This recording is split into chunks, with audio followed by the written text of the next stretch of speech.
Hello, everybody. Welcome back to the Inside Edge podcast. I'm Paul Zwaska, your host. We're here to talk about things all related to maintaining ball fields in the recreational setting. In other words, the lower levels. And we're here to give you information and tips and things like that. And today we're going to be covering what we believe to be some of the classic mistakes a lot of groundskeepers make. And with me to review these today is Tom Burns, former groundskeeper with the Texas Rangers and Cleveland and 8 million other places over the course of his time. He has a long, storied career throughout major and minor league baseball. And Tom, welcome back to the show. Thank you. Tom and I put this list together over the course of the past couple of weeks. Not that it took us that long, but when we worked on it, and came up with actually quite a list. And I'm sure if we spent more time, we could probably come up with more, but there's only so much time in a show. And so we're going to cover what we can today. And Tom, I think what I've done is I've kind of laid them out in areas of the field. And so we're going to start out with the mound and home plate areas. And by the way, we've made a lot of these mistakes ourselves, and that's that's how we came up with this list. So don't think that don't think that these are things that we're nitpicking people on. We've made every mistake there is to make. So we're trying to give some of our experience and some of other people's experiences to try to help you do your jobs better and make it easier for you. And I've seen it from both the professional level and from the little league level. So I've had a wide range of experience of, either myself or watching others make mistakes that they probably shouldn't be doing. So with that introduction, let's roll along and we'll start out with the mound and home plate area, like I said. And the first one I've got on my list is one of my really big pet peeves, and it's when coaches and even other groundskeepers pull off a mound or home plate tarp, and they just pull it off and set it off in the grass some more while they work on their mound and plate, or coaches pull it off and leave it sit there while they have their practices and things like that. And Tom, you want to tell them what happens when those kind of things are done? Well, I'll tell you what, you can lay on the grass and put a plastic bag over your head, and you'll find out real soon what happens. The temperature, it doesn't take the temperature very long to rise, especially on a hot, humid day. And you can burn the grass very quickly. I remember in Cleveland, we had tarps that were like forest green. And whether it's a full field tarp or a spot tarp, mound and plate, a lot of them are green. Now we've got the white and silver poly tarps, but those things will still burn if you leave them on too long. Now, it gives you a little bit more leeway with those tarps, but you really need to get those off as quickly as you can. Because it will singe the grass, and you will, and a lot of times they'll have a black border on it, a little edging and reinforcement, and that black will burn, and you'll have a circle burnt in the grass within minutes. So it's really important that, take the tarp off, take it over onto the skinned area. If you don't want to fold it up, leave it on there. And you'll even see on the skinned area, a lot of times you take that tarp off, and you'll see more moisture come up to the top. That tarp will bring up some moisture in the field because of that heat. But very good practice to take that tarp, either fold it up or take it over to the skinned area or the warning track. Or the track. Don't leave it on the warning turf. track, yeah, exactly. Don't leave it on the grass. I mean, I have seen tarps, sometimes you'll see mound tarps that have team logos or advertisements on them, and the tarps, the tarps originally are white, and then they paint the logo on. And I have seen logos burned into a field that way because the white portion of the tarp will reflect a lot of the solar radiation, and so it doesn't heat up, like Tom said, as quickly underneath a white or a silver tarp. But the darker colors, it'll heat up very quickly under those. And like I said, you can burn a logo into your field if you want. So keep Paul, those tarps off. I saw that on a major league field, and I'm not going to say who it was, Yeah. but they had a tarp and they sold advertising because somebody came up with the idea. Oh, we've got this big canvas out there, and it's advertising that we're letting go by with no revenue coming in. So they put a logo from first base to third base. Put the tarp on, and the first time the sun came out, they didn't take the tarp off right away.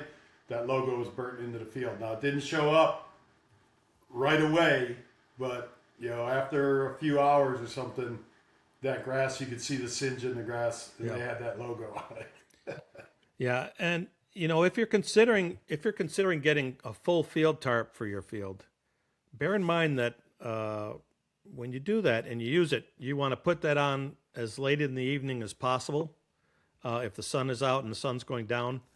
And when the sun comes up the next morning, you want to get it off of that field as quickly as possible to avoid burning that grass. So just some tips for you, and don't make those kind of mistakes if you want to keep really nice grass. Moving on, the next one I've got here is installing clay in the plate and mound areas when there's no tarp or water available to keep those clay areas hydrated. And clay requires moisture to be in them to work properly. If you install clay into a batter's box or the front of a mound, and you might put some water in it, or it's already hydrated when you install it, and then that's all the water that ever sees, except for when you do your little repairs. Water's the glue that holds that together and keeps it malleable and tacky and keeps it tight. You let that dry out, that clay is going to kick out over time, and you've got to get that clay rehydrated in order to get clay to stick back in there again. So it's always important, if you're going to use mound clay, to try and keep those areas hydrated. Keep them covered if you can, those kind of things. Tom, you want to add something to that? Yeah, and I think it's really important that you have the mound itself or the plate hydrated beneath that hole. Yep. Because if you just put, if your mound is really dry, and you just put a little water, in that hole, pretty much that clay is going to kick out anyway. So we need to make sure that we keep some hydration as much as you can in the mound and the plate at all times. Make sure that the clay that you're packing in there has some good moisture. Rule of thumb: put it in a ball in your hands so you can get it really tight, but it doesn't stick to your hands. Just a little bit of a tip. Then it's the correct hydration on it. Once you get it packed in, water it down again, cover it up until you're going to use it again. Hold that water in there. Yeah, remember, folks, that whenever you have your clay areas open, Mother Nature is pulling moisture out of there. All right? And whatever Mother Nature takes away, you've got to put that moisture back. So, when you are doing mound and plate repair, even though you're fixing the low spots or the dig out areas, when you're finished, you want to soak the whole area, the whole clay area, the whole batter's box area, catcher's box, mound slope, those kind of things, and get some water back into those areas, so you replace some or all of what's been taken away by Mother Nature. I've always told people the times when I've used the least amount of clay to repair a mound or plate is when we play through a rain game. And why is that? Well, because we've got constant moisture coming onto that clay, and you'll go up there after a game, and they'll hardly have dug anything out of there. So that shows you the power of water and how it holds everything in place, and keeps that clay from moving and reduces the amount of wear. All right, let's move on to the next point, and I'm going to combine these next 2 points because they're somewhat similar. Not removing top dressing when you're repairing a mound or batter's box, or the infield wear areas. And also I've got on here using dig out spoils or new clay to fix dugout holes on the mound and plate, packing them in dry, and then just wetting them on the surface afterwards. We kind of touched a little bit on that in this Yeah, last yeah. point. But I think the major point here is don't use old spoils to repair a clay area. In other words, you sweep the pile out, you've got chunks and things laying around there. If you just sweep that out, it gets mixed in with the top dressing that's on the mound. You might wet the bottom of the hole and everything and the sides of the hole and think that's going to hold it in there and help it congeal back together again. It's not going to work. First of all, the top dressing mixed with the clay is going to reduce its adhesion, so the clay's not going to stick together very well. It'll come out in the first couple pitches of the game, and it'll be a mess. And the same thing when you're doing an infield repair. Pull the top dressing away if you're working on a low area. Pull all the top dressing away, wet that area, work it really well, put the new soil in, grate it, roll it, soak it, pack it, whatever. Yeah, one thing you have to remember about top dressings is that they do not compress. Uh, Yeah. Even though a calcined clay says it's clay, it's a fired clay, but it stays in the same state, wet or dry. Uh, Regular clay or an infield mix or mound clay, those clays will compress as we tamp them, and they'll get smaller and tighter. Calcined clay does not do that, or expanded shale. So your top dressings don't do that, and they actually, like Paul said, will create a barrier in there and just let you kick that stuff right out. So always remove that top dressing. What I used to like to do is I would take a screen when we fix the mound or the plate. Uh, take all the dig out spoils and everything, put them up in a pile, screen them out. You can get the chunks of clay separated from the calcine. Sometimes you can use that if you're on a budget and it's not too dirty. You might be able to use that again, but I would take it off the field and rehydrate it and see how that works. But the best thing to do is just use fresh clay in there. Let's get all those spoils out of there. Yeah. If you want And reliable results, always yeah, like, you'll get much better results out of it. yeah. Yeah. All right, that brings us down to our last point, which is this point pertains to both the infield skin and the mounted plate areas, and we touched on it just a little bit. Not applying enough water onto the infield skin or the mounded plate areas on the fields, where you might have availability of a water source with excellent pressure and volume. In other words, if you've got a ball field that's got an irrigation system and you've got places to connect your hose, I mean, you have to take advantage of that water. Water is the secret sauce to making a great field. You can take a really crappy field and just by adding water, bring it up, quite a ways in the respectability of how it plays. And when I was involved with the Little League years ago, and we would have organizations send their ground crew over to watch what we did. I can't tell you how many times the guys who would come over to watch us, and at the end of the day would walk away and they'd say, "I can't believe how much water you put on the dirt around here." And I said, that's the key to having a great surface. Water gives you the resiliency on that surface. It reduces wear. It helps hold things in place, keeps dust down. There's so many benefits to water. And if you've got the water access on that field, and good volume and pressure, man, use that. And then not just on the dirt, on the grass as well. Your grass is going to recuperate better from wear. It's going to look better. It's going to stay dense. All those kind of things. Water is just the secret sauce to a ball field. And if you've got water on your ball field, take advantage of that every place you can. Totally agree. And people look at what we did at the major league level. If you tried on a lot of these municipal fields to put as much water as we did, it could cause a problem. Depending on the soil you have, yes, that's correct. because of the soil that you had, and you made a good point too, Paul, about playing in a rain game. That you didn't get a real lot of dig out, and the field actually played better because of the consistent moisture. Well, one thing about watering too, if you've got kind of a loose infield mix, and you don't put enough water on it, all you're doing is wetting the top. That soil is going to stick to the cleats as soon as they walk in there. So you've got to get that moisture down a little bit deeper. So if you're just out there with a garden hose and just squirting it a little bit, that's thinking you're really keeping not, the dust, thinking you're keeping the dust down. Yeah, you're really not accomplishing anything. No. But if you can go out there and soak that field, and get some real water on there, the field's going to play better. It's going to probably hold together better also, and give you a better bounce.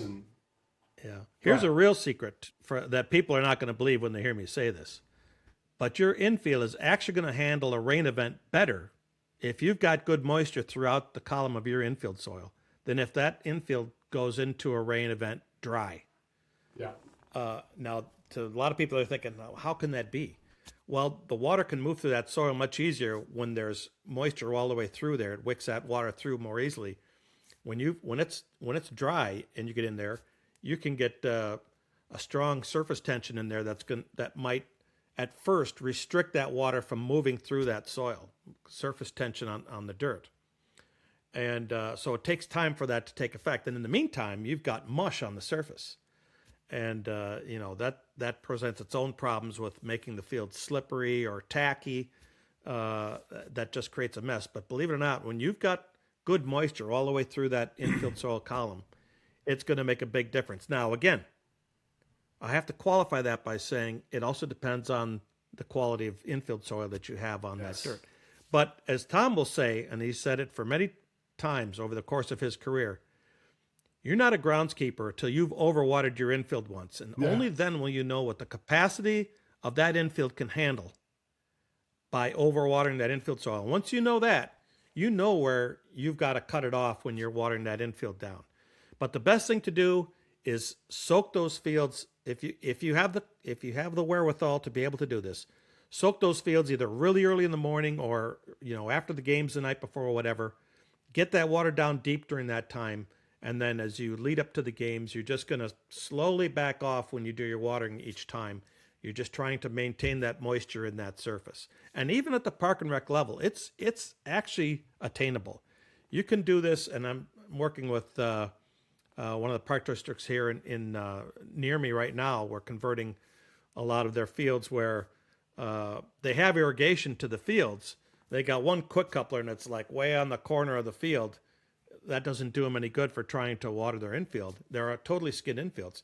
So we're moving those quick coupler heads to just behind the pitching rubber, about 6 to 10 feet. And they go in there. They drag that infield first thing in the morning. They put the quick coupler sprinkler in there. It's an impact sprinkler. They let it go. This is a 4-field complex, so they let that go while they go and do the next field. And they go and drag the next field and everything. And, by the time they get done with that, that first field's done being watered. They move the quick cup over it, and they just hopscotch all the way around.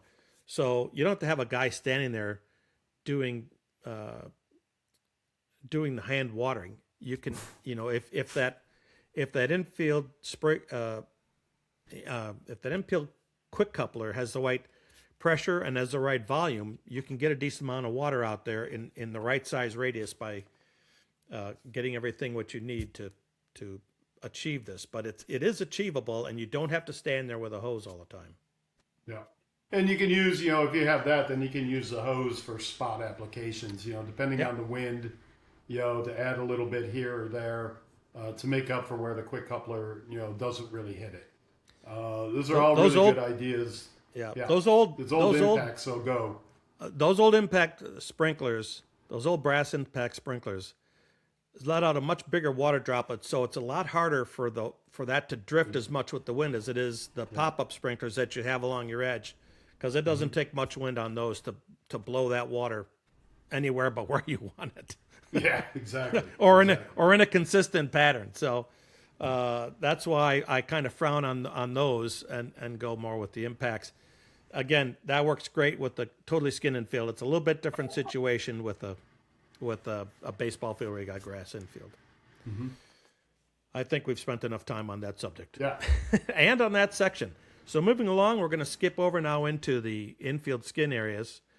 And Tom, I'm going to let you lead this batch of points and let you Okay. start things off on all these.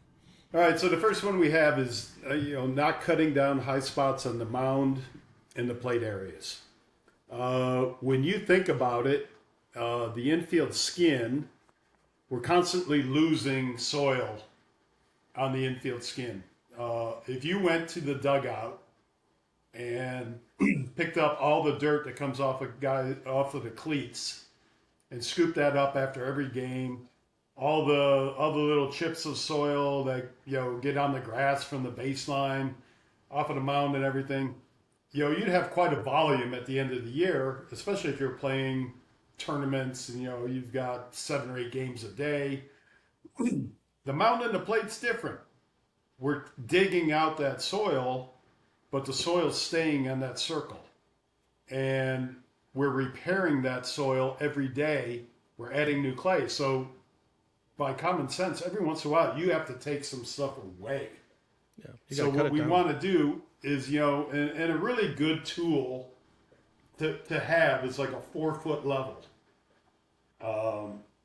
Costs maybe $12, $15. You can get one at Home Depot, any of those big box stores.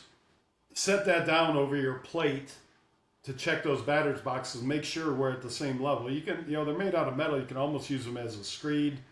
You can use your metal rakes, to go across the plate.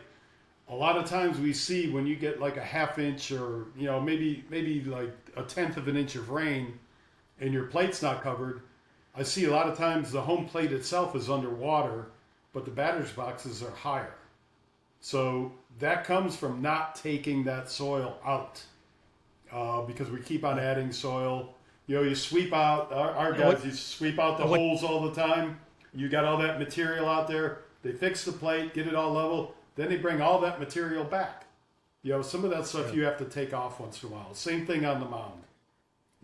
Yep. So, the other thing that you have to look at, Tom, is just the movement of the soil due to the movement of the players and the umpire. Mm-hmm.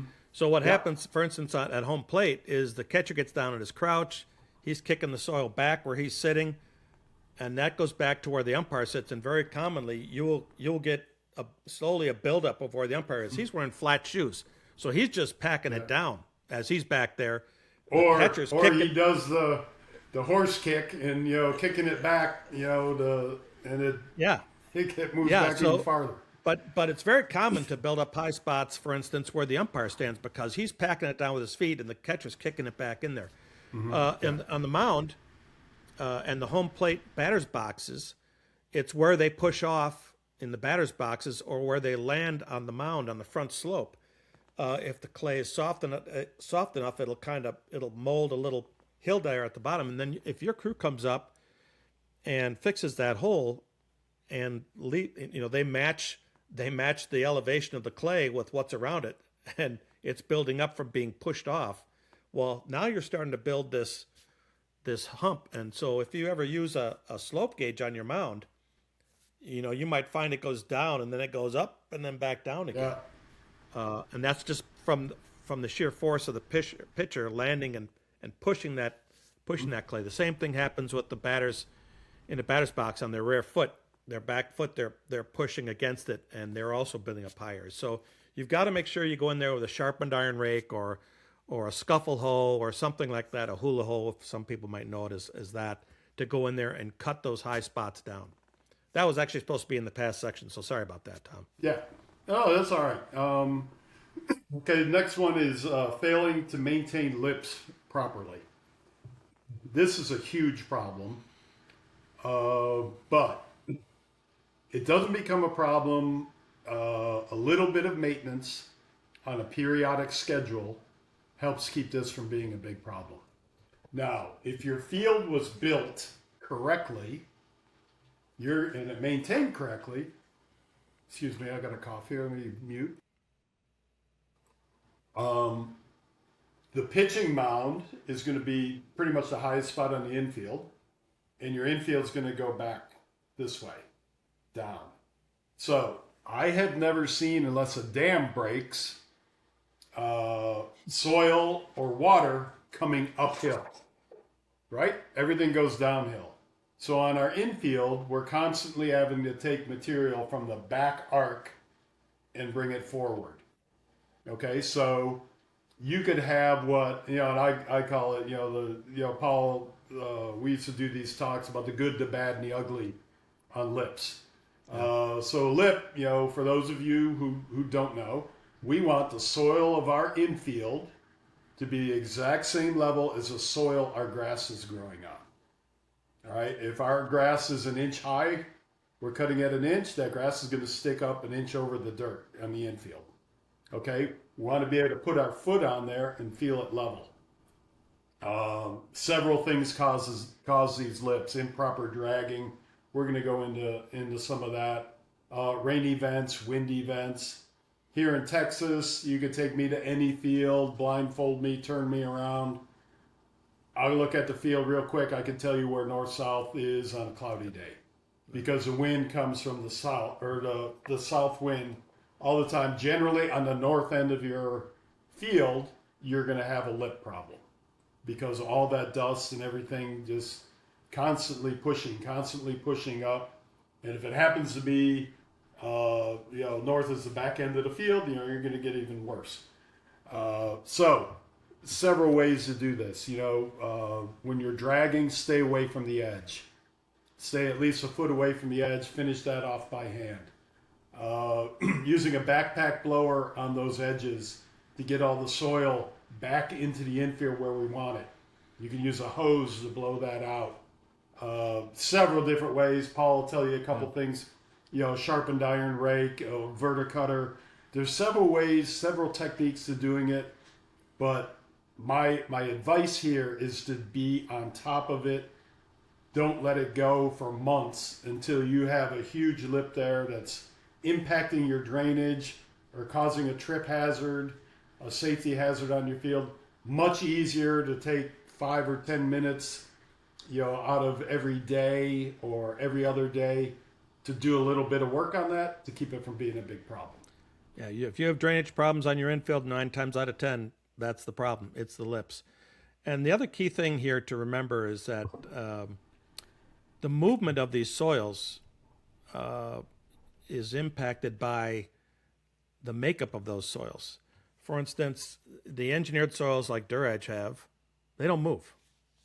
They're designed specifically for that. And in fact, the name Edge implies that it holds an edge. It doesn't move. Whereas other soils that might be higher in silt, higher in fine sand, those kind of things, not enough clay binder in it. All those kind of situations can cause that soil to move so much easier, whether it's by wind, by rain, or by the movement of the player's feet, the player's feet, or the or the action of the groundskeeper actually managing it when they're dragging. Go ahead, Tom. Also excessive top dressing. Yes. If you get too much top dressing on there, we really want. People always ask me, how much top dressing should you put on there? What I tell them, you could say an eighth to no more than a quarter of an inch. But what you really want is you want a nice, even coverage. You don't want to see any bare spots. You don't want to see it, build up, in that. So just some nice, even coverage on it. That contributes to a lip a lot of times also. Yep. It can be a contributing factor. Yeah. All right. Okay. All right. Raking perpendicular to the grass line on the edges of the skin. If you're going back and forth towards the edge, you're going to create a channel probably. What we want to do is we want to come down the edge. So the edge of our infield's here, we want to come down this way. Just like when you're dragging, because you're not going to have that big gully in there. I see people rake across the base paths, like that. You want to rake up and down the base paths. Go the length of them. I said about dragging the infield. Keep your mat like a foot away at least from the edges. You can finish that off with a broom. And it takes literally 60 seconds to walk that edge. You'll see it if you go to a professional game. You'll see how they do that. So a little bit of maintenance on a periodic schedule again. We'll keep that lip, and that will give you more likelihood of a bad hop if you do it, back and forth towards the lip. Whereas if we go down the edge, we get better, it'll be a better hop. You'll have less of a chance of building up a lip by yourself too. Yeah. So if you want to add to that, Paul. Yeah. And I will say that there is the only time that I typically recommend somebody rakes toward the grass edge instead of going with the grass edge is sometimes in the infields along the edge. If your guys are going around in circles and they're going too fast with their nail drag, they'll start to get little ripples. Yeah.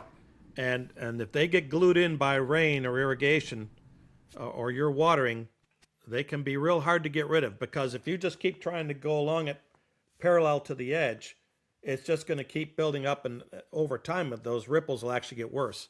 You have to cross-cut those ripples out of there. And the best way to do that is to go in there with a rake and cross-cut.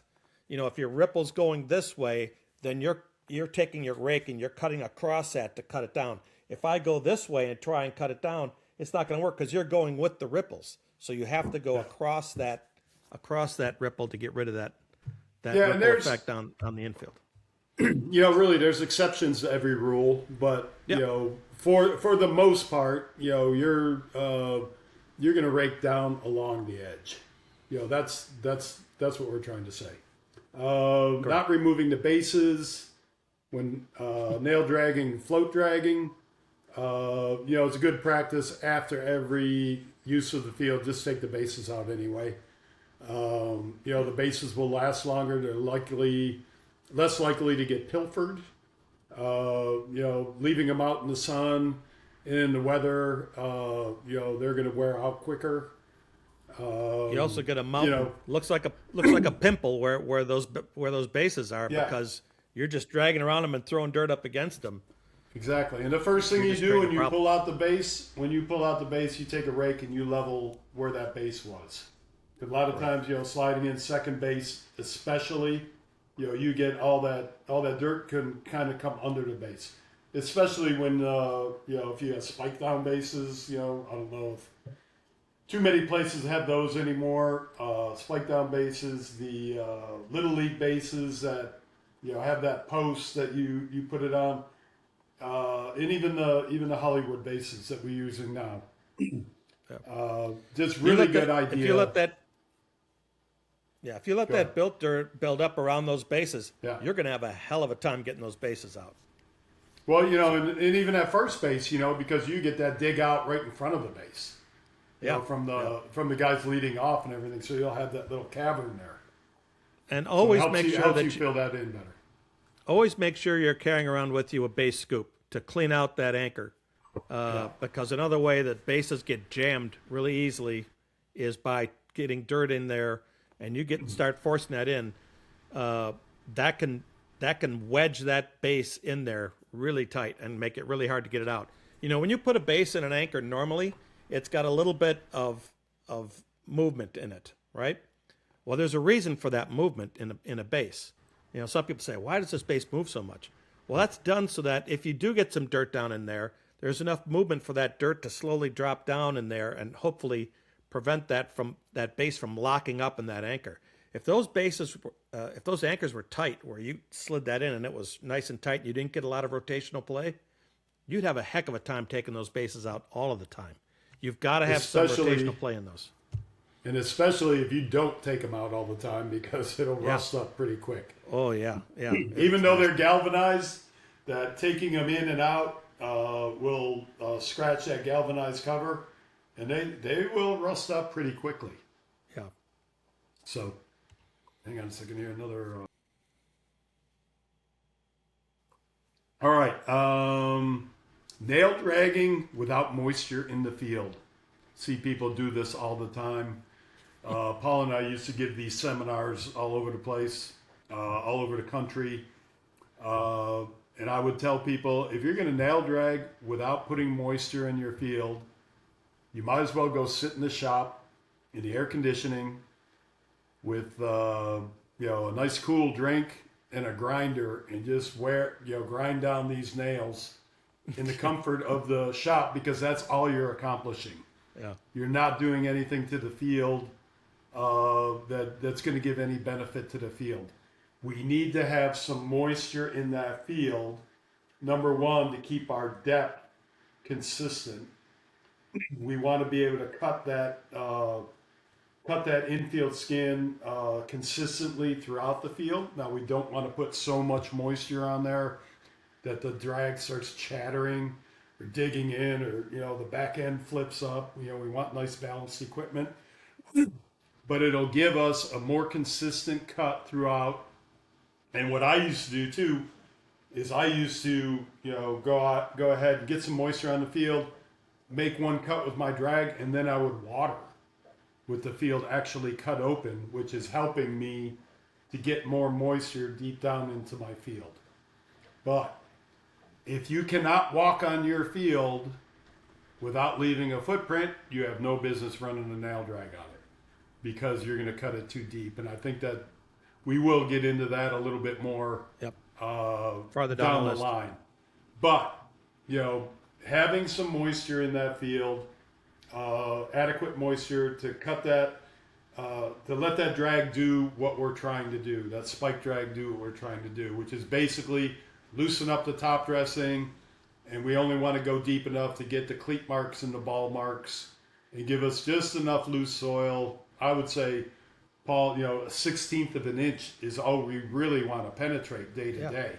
Yeah, all you're trying to do when you nail drag, all you're trying to do is take out any imperfections that have been left there by the cleats, the movement, the foot movement of the players, things like that, or any imperfections like the ripples we were talking about. That's the only reason we're nail dragging. We normally want to keep that soil fairly firm. Now, if you're on a park and rec field where you don't have water or anything, that, in my opinion, just begs for a reason to have a top dressing, so that you keep a slight loose layer on that surface, and you don't have to try and dig down there with a fire axe to break through the hardness of the ground. Again, that simple 1/8 to 1/4 of an inch of a top dressing on there, in a lot of cases you can go on there every day and just literally just float drag it, and you don't need to nail drag except for maybe once a week or once every 2 weeks, because you've got something to move around there. Yeah, and it's there's a lot of science that goes into the makeup of an infield skin, but actually managing it is more of an art. And the only way you can really figure out the proper protocols of doing it is just by repetitions and see what works for you. Some fields, if you've got a different makeup on the skin, you may want to nail drag 2 or 3 times a week. Some of them, maybe every day and just a quick little cut. There's no set rules. Yeah. So it's just managing your field. Paul and I used to always talk too about, I could come up to Baltimore when he was up there and I could water his skin. I'd probably put way too much water on it. He could come down to Texas, where you're basically married to the hose because of the wind and the heat. There's just so many variables with everything. So what I'm trying to say is that's changed a little bit in Major League Baseball now, well, since most infields are the same soil now. But But in the lower levels, that's not the situation. Yeah, Absolutely. yeah. So you have to know your own field. So we're just giving Yeah. you bullet points. And, one of the Yep. things I always say, too, is you're going to hear a lot of good information here, hopefully. But don't try to do everything we say, like, right away. Pick out one or two things today that's really going to help your field and make an immediate improvement. And then, maybe Come back try and to watch. incorporate Come back some and watch others. us again and get some more tips. Yeah. Or just tell us that we're full of crap. We don't know what we're talking about. We can take it. Speak for All yourself. right, dragging too aggressively, which I mean too deep. All right, so on the infield skin, what we're trying to do is we're trying to create a surface that is tightly compacted, right? But it plays soft. So the tight compaction comes from having the right sand, silt, and clay in your soil, having the right soil, having the right moisture in it, okay? And with those things, when those things align, you're going to have a very firm surface, hopefully, that plays soft, that the players get good traction on, doesn't chip out, and you get a nice, even bounce of the ball. All right? We just talked about nail dragging and, going, 16th to 8th inch deep, whatever you want to say. But then I see these people come out with these drags. They get the drag machine that's got the scarifier in the middle on the belly, right under the seat, in between the tires. Or they've got a nail drag that's got 3/4 inch bolts that takes 3 people to bring it out onto the field. And they go and start dragging and start dragging and start dragging. And you're just ruining everything else you tried to do. Yeah. Because we're trying to keep this dirt compacted, the soil compacted to a certain point. Like Paul said before, we don't want to have to use dynamite or a pickaxe to scarify the soil. But I see these people all the time. They're nail dragging way too deep. And all you're doing is you're creating a situation where, number one, the ball is not going to bounce correctly. Number two, if you do get a rain event, your infield's gone because it's just gonna float off. It'll turn to mush. You're opening it up more to erosion, either by water, by wind. And when you're trying to drag it, you're not going to be able to keep it smooth because you're going to have high. It's just a mess. So please, please, please. I always try to get my nail drag as light as I possibly can because you can always add weight. You can't take weight off of it. Some of these newer ones that have the hydraulic lifts on them, and you can manage that depth a little bit better. Those are really good. But don't get too aggressive on your spike dragging unless you're incorporating a new material. But day to day, we want to keep our nail drag shallow and not be too aggressive with it. You want to add to Tommy, that, Paul? Or? Let's pick up the pace a little bit so we have time to cover everything we want to cover today. Okay, dragging too close to grass edges, infield and warning track. We talked about that. We don't want to get into the grass. We don't want to take warning track or something and get it into our grass edge. It's all part of lip management. We basically talked about that already. Yep. Especially when you're going in circles, because you don't want to. You're always throwing that stuff out to the side, centrifugal force. Yep. We don't want to do that. Let me just mention one thing real quick, Tom. And Tom mentioned this earlier. Typically, your infield is graded so that it slopes away from the mound, and soil, like water, moves downhill. And slowly but surely over the course of the season, that soil is moving. Every heavy rain you get, every time you're dragging, all those things, it's slowly moving down. Sometimes it's easier to see when you get a really heavy rain. You can just tell by the look of the water. There's soil moving down with that water. So there are common areas where your infield soil gets high.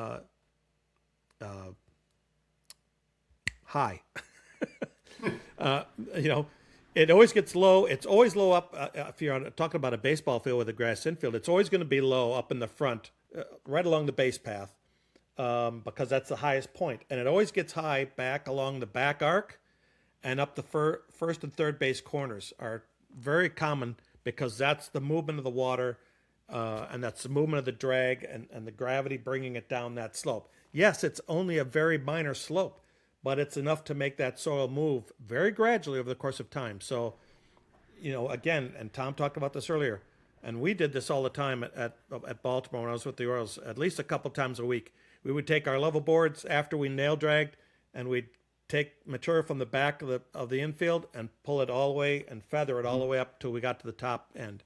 So keep that in mind when you're maintaining an infield skin, the constant movement of that soil.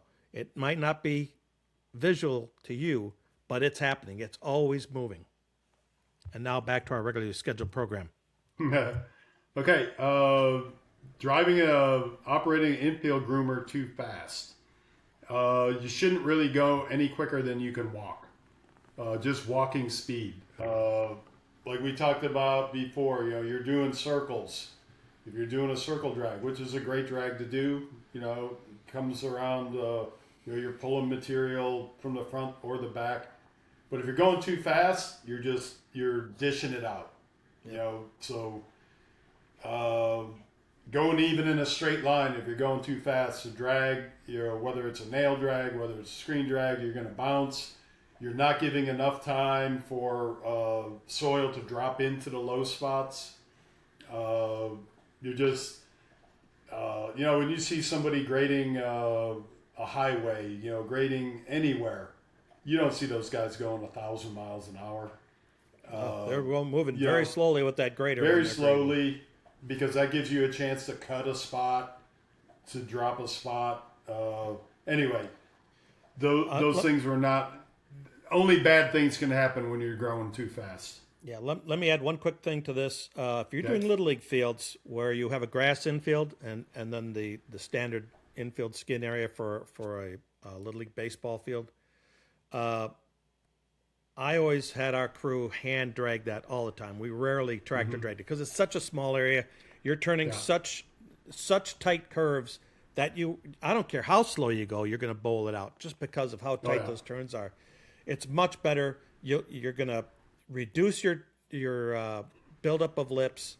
You're going to maintain your surface grade much better by doing it by hand. And there are guys in major league level who do all their grooming by hand on their infields. Yep. But on those smaller infields especially, that's, not everybody's going to have that luxury. But if you've got the luxury, do it. It's much better for the field. And it's, really, I used to volunteer at the Little League World Series every year.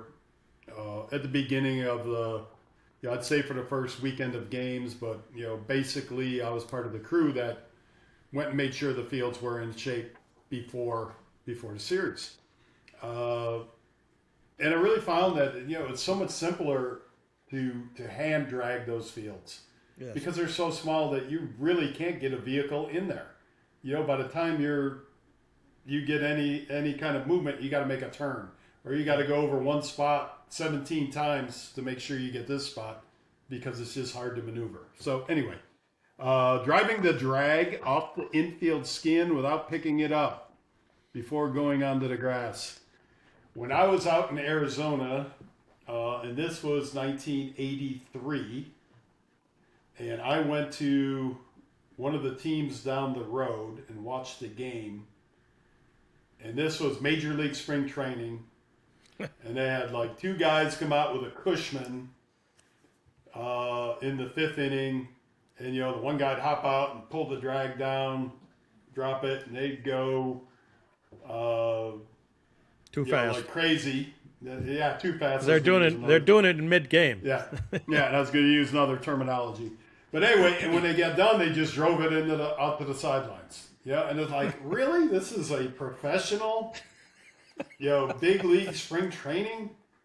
And, I just could not believe that. But you see it all the time. And, when I was a kid playing on sandlots, we go down there and we'd see this big, it looked like a dust devil or tornado on the infield, and then all of a sudden you see this little Jeep, dragging a piece of chain link fence, off on and driving across the grass to the other field. It just, I don't even think we have to. I don't think we even have to go into why that is such a bad idea. No. So hopefully you're not doing that, and we'll move off of that one. All right, grooming infield skin the same pattern every day, leaving spoils in the same place. So when you if you're going out there and you're going in the same direction every day, I guarantee you at some point you're going to have an infield that's going to be going up like this. And the reason it's doing that is because you're going up the hill and then down the hill. Your drag is not going to pick anything up.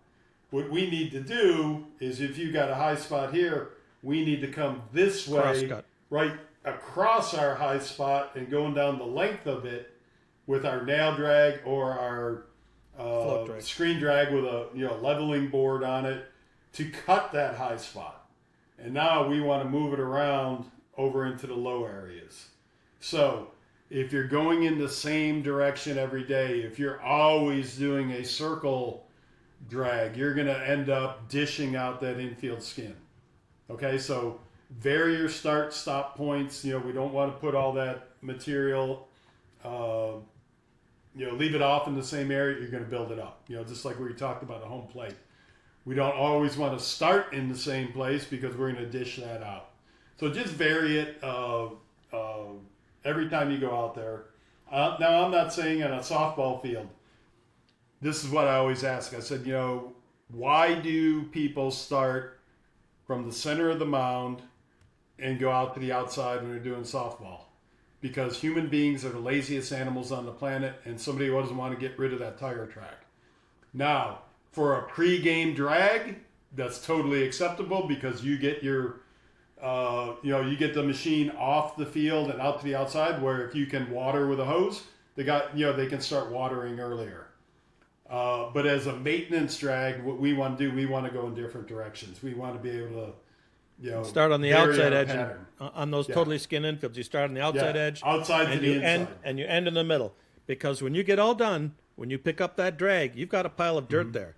This is how you can, basically you're putting back what Mother Nature took away, and it's a constant ebb and flow of soil that you're battling Mother Nature all the time to keep a good surface grade on there. Yeah. If you ever came out and watched me over the years in Baltimore when I was there at pregame, you'll notice I dragged the infield twice. I went the long way first, and then I would finish up with the circles at the end. Yeah. So what am I doing there? I'm essentially cross-cutting each time. So I'm going long, and then I'm going across it. And that's how you ensure to keep a smooth, level surface. Yeah, we did the same so, thing. Yeah, so you always want to keep varying your patterns and changing your patterns so that you're constantly cross-cutting to keep that surface as smooth as possible. Okay. Tom? Next, excessive irrigation overspray on the infield skin. Obviously this pertains to people that have irrigation. When I was in Texas, when the team was in town, I never used the infield or sideline irrigation. It was always hand watered. And the reason I did that is because the winds down there, the wind currents, and I'd get way too much moisture on parts of the skinned area, and I just found it easier. I had the manpower. We're there all day anyway. We just watered that by hand. I'm not telling you need to water it by hand, but what you want to do is you want to adjust those sprinklers to where you're not always getting that big overspray on part of the infield.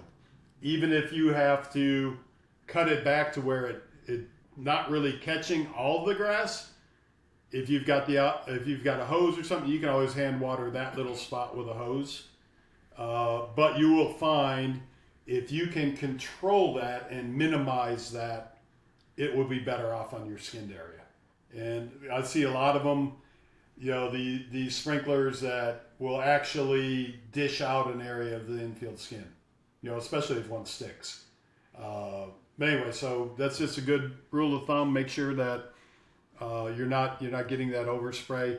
A lot of times the outfield sprinklers will get it, and it'll end up in the spot where the second baseman or the shortstop play, and it'll end up being too wet there, and you're going to get more damage.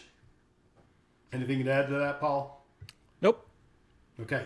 Edging without string lines or measuring the arcs. I've been edging fields for, I did it for like 35 years. And I never edged the base paths without a string. It just, I don't know why you wouldn't do it. Even the more often you do it, it's just so easy. I got to the point where I'd have my two guys, just hold the string, and we could edge the whole infield out in 10 minutes. We're just do that. You're going to get a lot crisper edge. I've always said this. The one thing you can do for a field to really make a huge impact, visually and it helps you identify lips too. So there is a purpose to it also.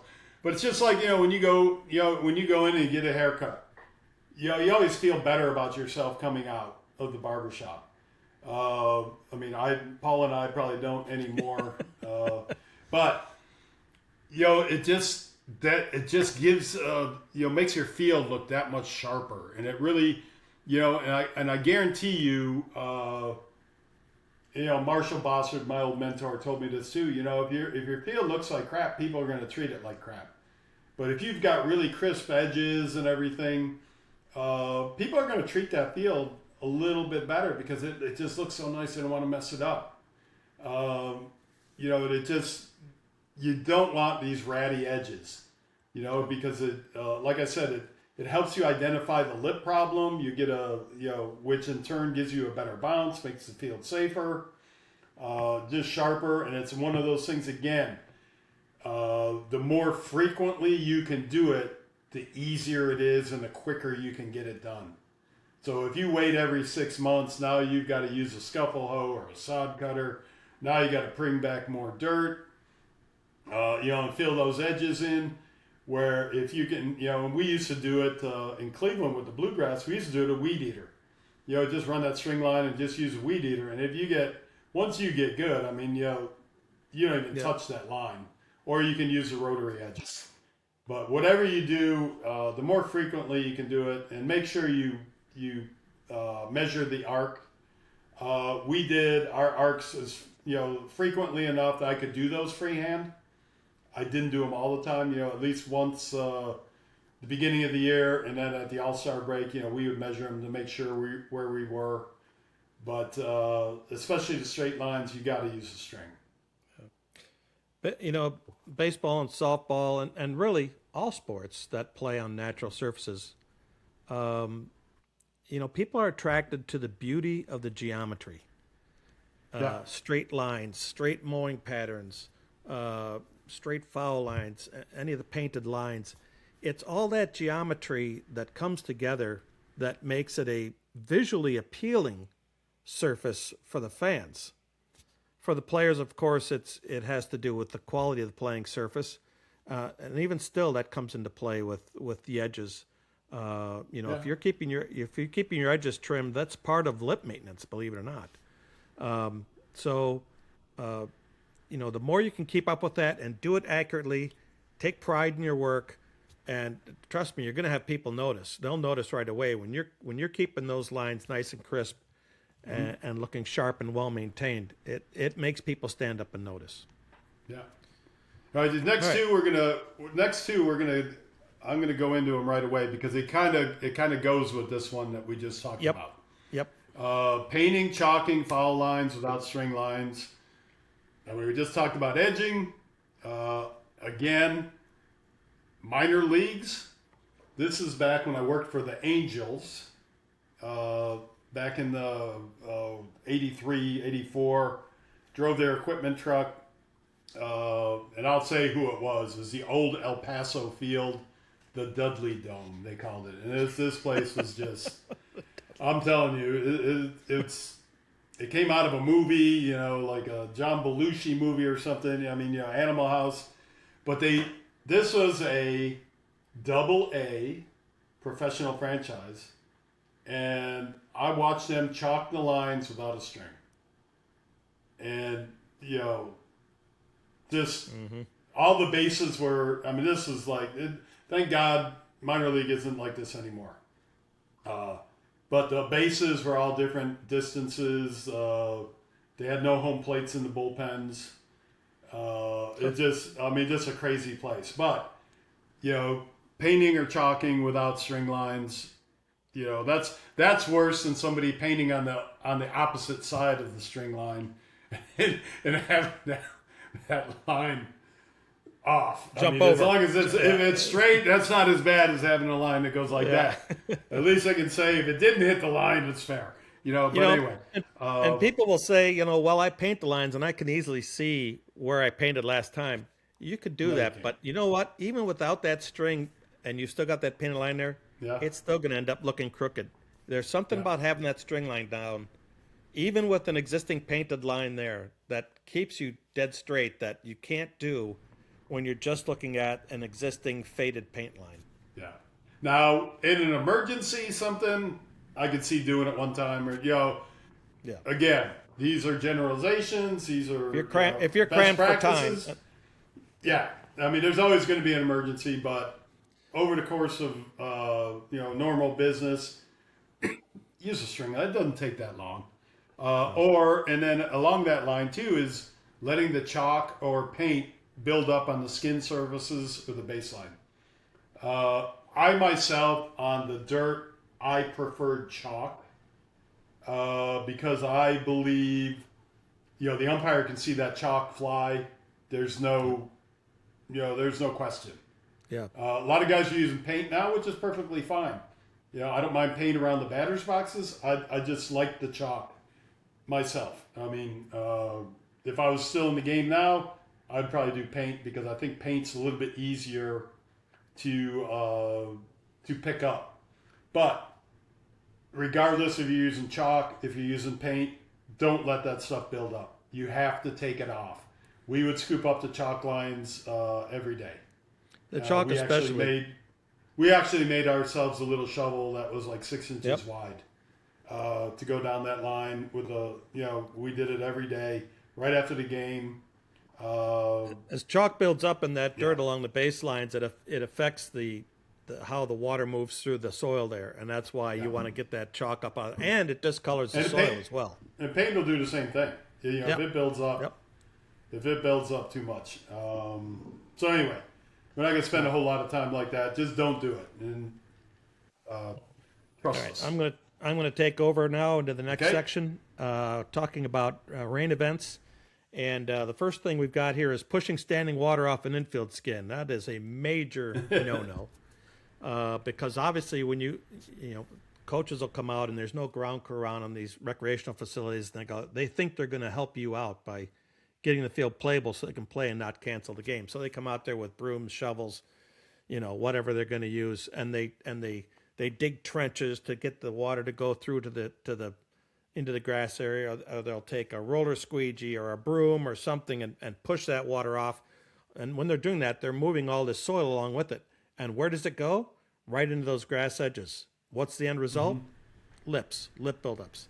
So never push standing water off. If you've got to remove standing water, get yourself some puddle sponges, suck up the water, walk off somewhere into foul territory, wring the sponges back out, and go back and do it again. That's a safe way of doing it without moving soil around or stealing soil from the surface.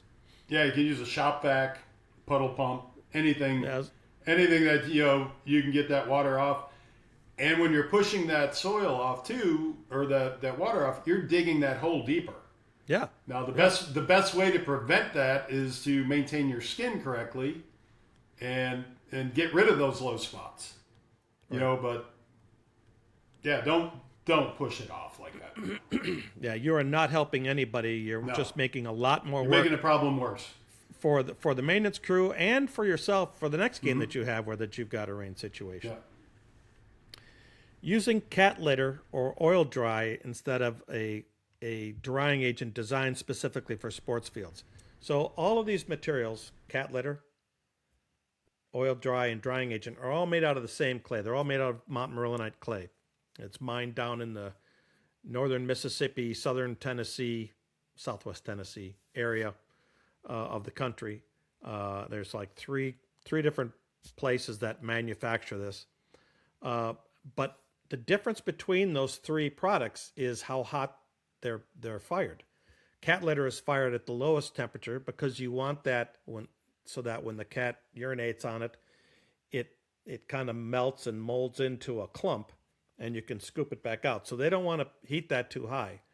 I don't know what the temperature is. Tom, do you know what the temperature is? Yeah, for they're cat basically. litter? I want to say it's like 500 degrees. Well, it's even less than that. It's about 300 because they're basically boiling the water out of it. Yeah, exactly. You know, and it's got more moisture in it. It retains more moisture than what we'll talk about with the stuff that's designed for the fields. But you know, it'll melt, and just trust me, you don't want to use it. When we say it melts, when you pour it out of the bag, it's in these granules, and as they pee on it, then it dissipates into a finer clay and clumps together. Clumps up. Oil dry is fired hotter. Probably about 900. About 900 degrees. Yeah. And that will hold its shape. But it's not as hardened as what we use for ball fields, which is in the 1100 to 1300 degree temperature range. In fact, I think there's even, I think ours is even 1400. Well, isn't it depends on the moisture of the raw material. So it's anywhere from 1350 to 1550. But the oil dry, now you said it takes the water and it will stay in the same shape. Yeah. As long as it's not drag. You know, if you're putting any friction on it, it'll break down into just powder. We don't That's want correct. Yeah. And that's why cat litter is the same way. That's why the field calcine clays or drying agents are heated so hot, so that they maintain structure as best as possible, considering all the frictional effects that imping on it, especially the dragging that we do on a daily basis, or running over it with a roller, for crying out loud, or any number of other things. These are designed to try and hold shape as long as possible. Over time, they will slowly deteriorate. And that's why you have to put more out over time. But the good products will last you a good long time. So if you run out of drying agent for a field on a weekend that you've got a tournament, don't go get oil dry. Don't go get cat litter and throw it out there and say it's the same thing, because it isn't. And what it's going to create if you do that is you're going to get a mushy surface in the future as that stuff sits up there on top. So just it's going to stay cause away problems. And it's going to cause problems for quite some time after. Oh yeah, absolutely, that event. Absolutely. It's better off. Yeah, you're better off not using it at all. And the other thing is, drying agent isn't cheap. I mean, and we understand most of these organizations that might be listening into this don't have huge budgets, if any at all. And so when they buy this product, they're going to treat it like gold.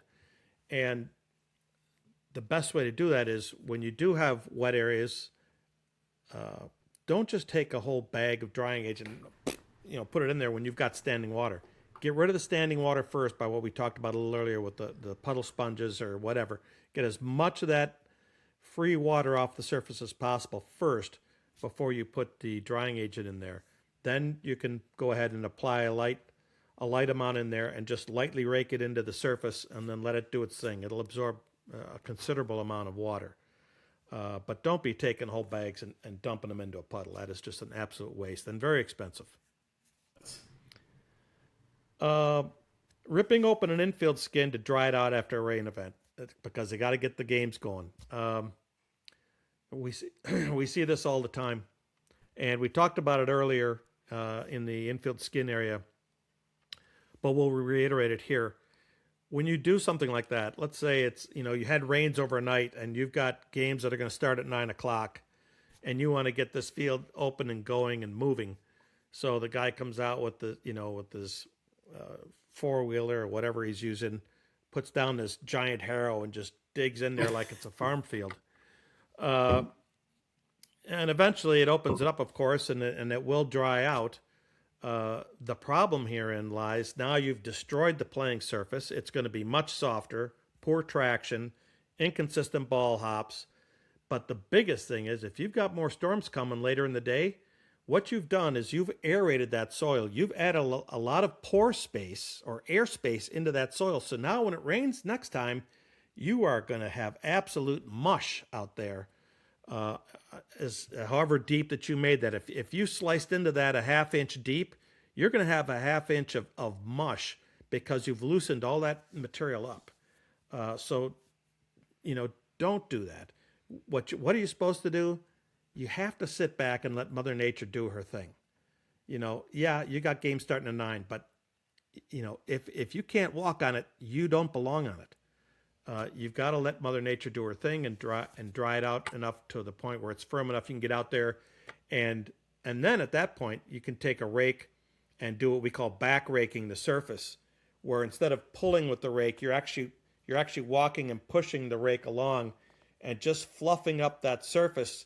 That's how you open it up, where you're just lightly scathing that top surface or scarifying it, just to get enough up to dry it off so you've got a little bit of a dry surface on there.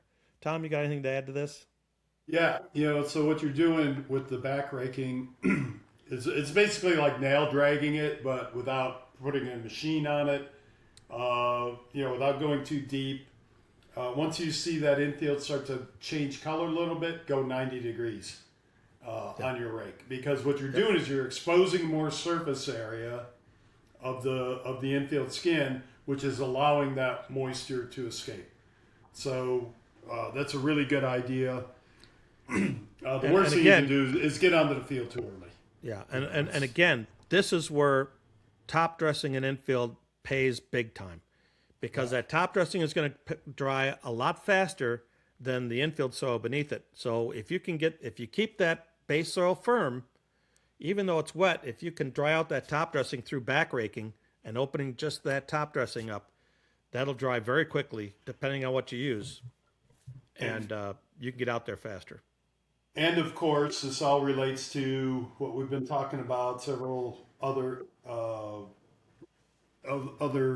items on this list, is having a good grade, maintaining your correct grade, having the correct fall, having the lip manageable and in the proper perspective.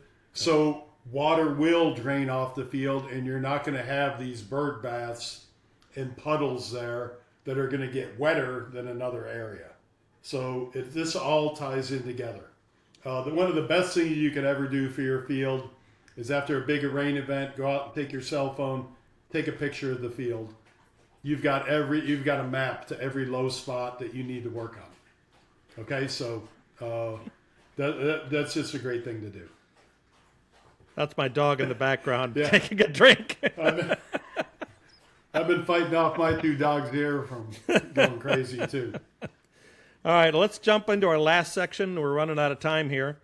Mowing with dull mower blades. Tommy? That's like, we talked about this yesterday when we were going through this list.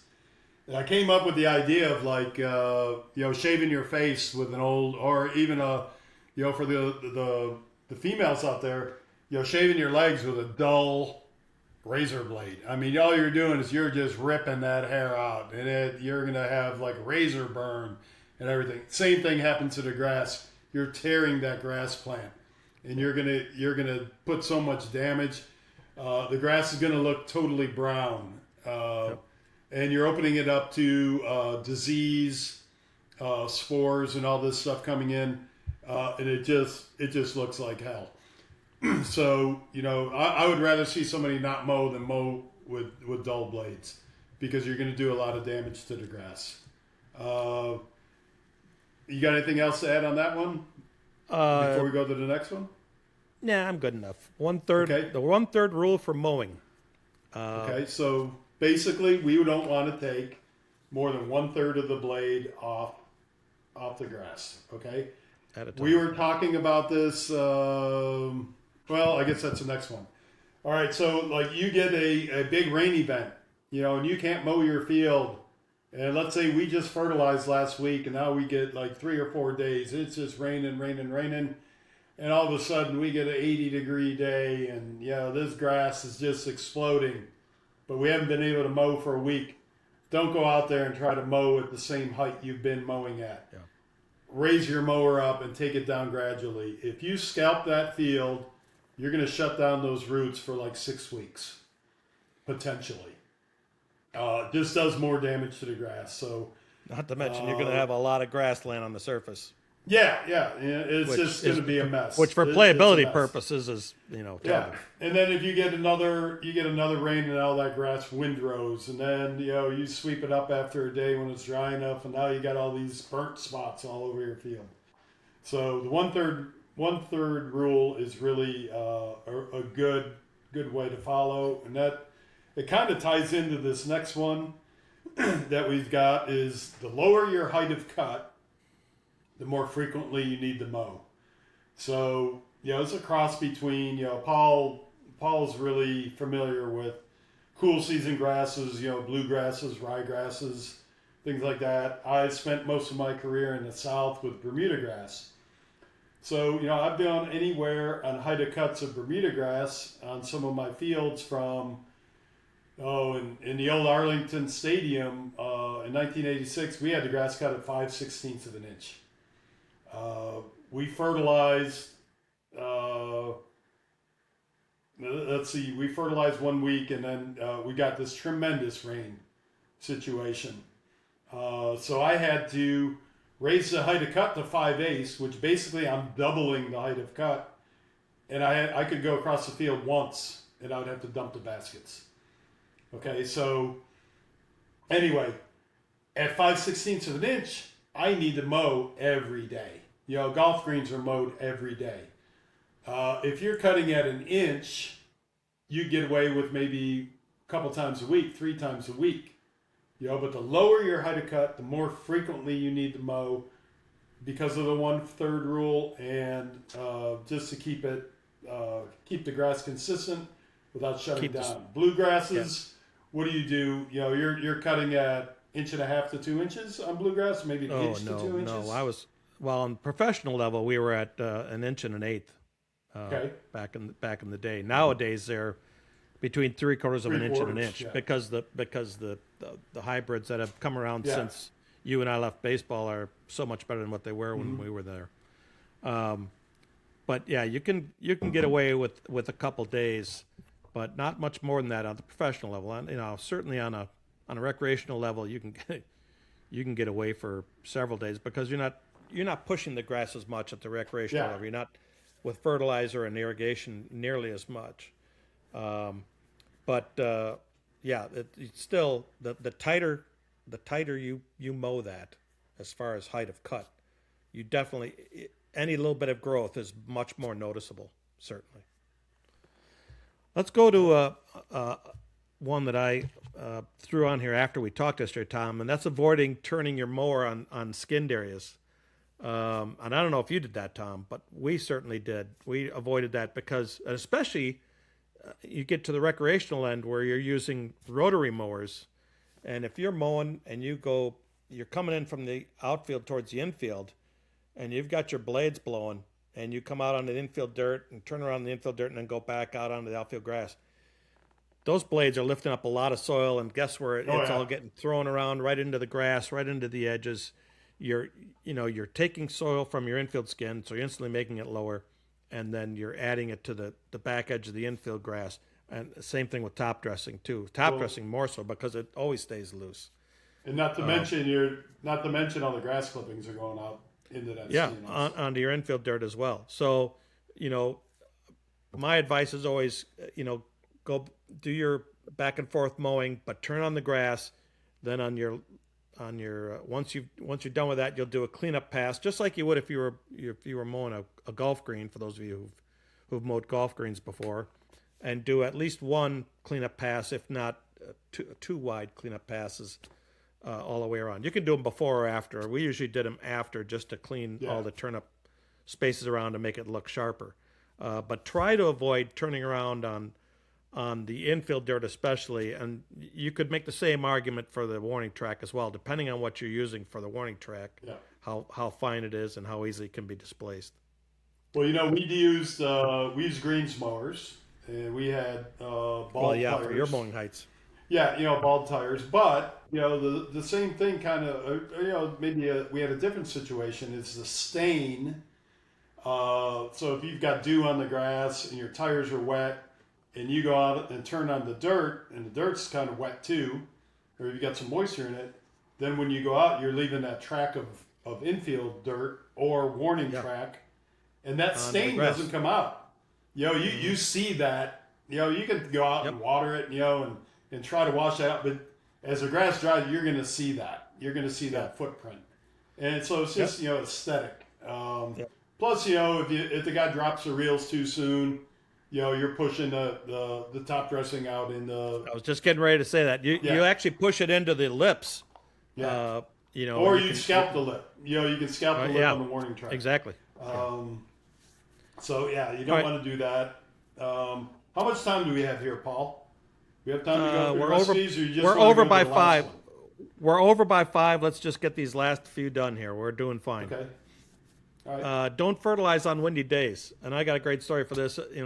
When we first opened Oriole Park at Camden Yards, and still to this day, the stadium authority there takes care of it. But this is back in 1992. I was leaving the ballpark one day, 3 o'clock in the afternoon, wind's blowing like heck. It's a sunny day, and I pull out of the parking lot and hear that the staff of the stadium authority is applying a fertilizer with a weed, a broadleaf Pre-emergent? weed preventative in it, and the wind, and I'm driving, I can just see the wind blowing as soon as it comes out of the spreader, blowing it way away. Sure enough, 2 weeks later, wherever they were, there were these dark green stripes, and then there were these light green where the fertilizer was blown away from it. It just looked absolutely terrible, and I wish I had taken a picture when I saw that, but I didn't. But this is why we don't spread on windy days. Just like watering, you can't. It's hard to apply water through an irrigation system on a really windy day because it's not going to go where you want it to. The same thing with fertilizer, and you're going to throw off your application. You could damage, like in this situation, if they were using a contact weed killer in that fertilizer that might kill the broadleaf weeds. It could blow on to some landscape stuff and burn some stuff that you didn't want burned. So be really careful when you're applying fertilizers and pesticides and that kind of stuff. Be mindful of the weather conditions and make sure you're doing it under the right conditions. I'll let you handle the next one, Tommy.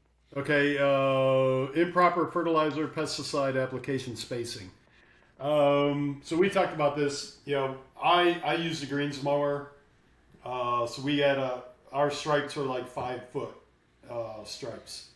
So my fertilizer spreader spread 10 feet. We took it out and calibrated it and everything. Found out sprayed 10 feet. Got maybe a little bit more than that at the edges, but at the edges you're not really getting as solid a dispersion.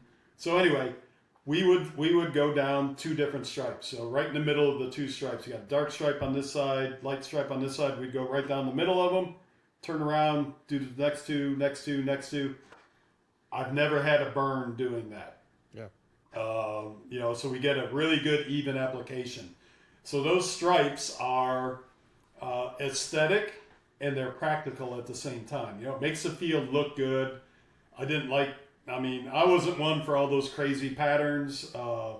Bermuda grass doesn't accept those patterns as well as bluegrass does. But I like the straight lines, just kind of traditionalist. My sprayer, I had a 15-foot boom on it, so I go down 3 stripes. And even when I was doing the infield, we had smaller stripes on the infield, but I could go by the outfield stripes and look at those, and I had my pattern to go in there. So they're just practical, So if you need to run a string line, there's no shame in that. People, we've got to run a string line to fertilize. Hey, it's just good business practice. You're going to get a nice even dispersion of your fertilizer. You won't get the dark green and miss areas.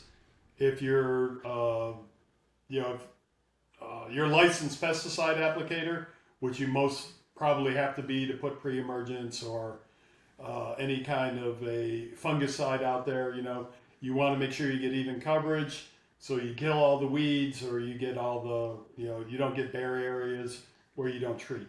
And make sure you take the time to calibrate your sprayers or your Calibrate spreaders. them, yeah, and make sure you're not over applying. Make sure you're not applying to areas that are outside the parameters of the label.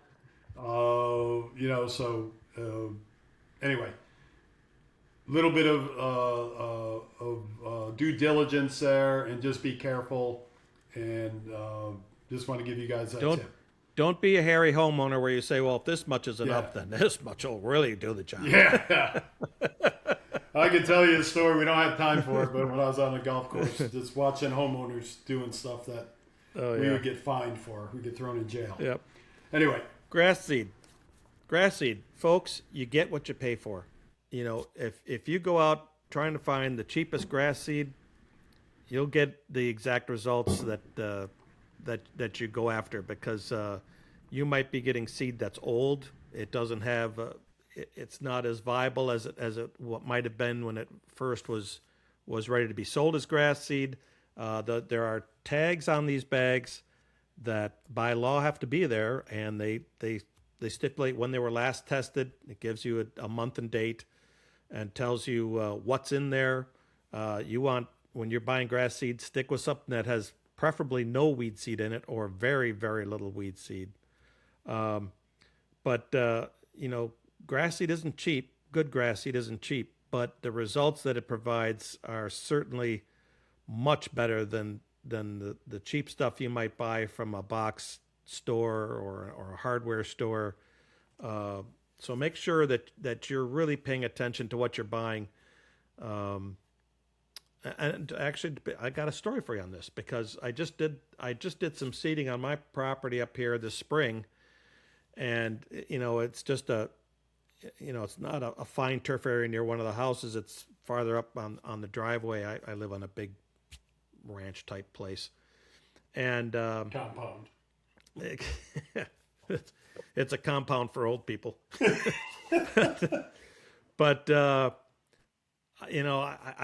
I went driving around all over I'm out in the country, so I'm going to all the different places that have grass seed, and everything I saw was just crap. And finally I found something that might work, and so I ended up using that, throwing it down, and kept it water as best I could, and it didn't turn out worth a darn. And now I'm gonna have to go back and seed it, and I'll use the good stuff now and spend the money. And but that's the way it is. If you want good results, and that's not just with grass seed, but with all the other products that we use in our industry. If you want good results, spend the money; it'll deliver. Yeah. And the final point for the day. One of the big mistakes you see a lot of is not taking advantage of the off-season maintenance in the fall and early winter. If you're down south, in order to be ready for the opening of baseball and softball in early spring, because it's coming. Those coaches are going to be on your tail. When can I get on that field? And if you didn't do that, if you didn't take advantage of the drier weather in the fall, to get that field ready to go, you're going to be kicking yourself, especially up here in the north, when you never know what your winter is going to hand you and how late that winter might go. That is the best time to get a lot of these problems that we've talked about today fixed: leveling your infield skin, stripping and regrading and resodding your lips, overseeding, aerification, all that kind of stuff. At least up here in the north, you don't overseed. You overseed rye down there in the south, but you're not going to do much seeding of Bermuda grass at that time of the year. Yeah. But those are things that need to get taken care of. You want to change or alter your irrigation system or add some irrigation or that stuff. As soon as that season ends, whether it's end of July, if you're talking about youth stuff, or if you've got fall ball that comes in there, maybe there's a break between those two seasons like there was at our Little League fields. We had 5 weeks to get all of our work done because once fall ball started, it ended in mid-October. By that time up here in southern Wisconsin, you maybe had a week or two before winter started to come in most years. So you didn't have a lot of time. So you had to take advantage of that 5-week break between summer ball and fall ball. But take advantage of whatever time there is. Don't say, we'll do it later. We'll do it in the spring. You'll never have time for it in the spring. Tom, anything to add to that? Yeah, you never know what the weather in the spring is going to be. And, you could have the fall spring. I remember when I was in Cleveland, we always got snow on St. Patrick's Day. We would always have between the end of February, last couple weeks of February, first couple weeks of March, we'd always have a week that was like 70 degrees. And, we'd get out there. So we would do at the end of the season, end of the football season, go in, rebuild all the mounds, the bullpen mounds, the home plates, home plate on the field, all that stuff. Little league fields, if you can do the mound and the plate, cover them up good, let that, go through the winter. It's less that you have to do in the spring. Big believer in that. Anything that you can get done on that field, like you said, take off the top dressing. If you're in a really windy area, put some kind of a silt fence. If your field is not going to be used in the winter, something, even an old fire hose or something along the edge of the skin to keep that wind from blowing all that stuff into the lip. Just do a little preparation in the fall. It pays off big time in the spring. Gets you on that field earlier. Well, we hope all these tips have given you something to think about. As Tom said, if you can just take a couple of these tips with you back to your fields and use those to make it better, that can make all the difference in the world. And so, don't try and do everything at once. You might have to watch this episode a second time to remember what you had learned the first time. When you've accomplished your first couple of ideas, and mine will come back and get more. But this is a great review of a lot of mistakes that all of us have made at some time or another, and learn from it. And that about wraps it up for this episode of The Inside Edge, brought to you by DuraEdge. Whether you're maintaining a local recreational ball field or something bigger, we're here to help you on your journey to create better playing, safer, and easier to maintain ball fields. To watch past episodes, you can find them on your favorite podcast sites like Spotify, Apple Podcasts, Podbean, YouTube, and others. If you have any questions or topics you'd like us to cover, leave a comment or send us an email at insideedge@duraedge.com. Be sure to follow @DuraEdge Products on social media for more tips and insights. And with that, I bid you adieu. We'll see you on our next episode.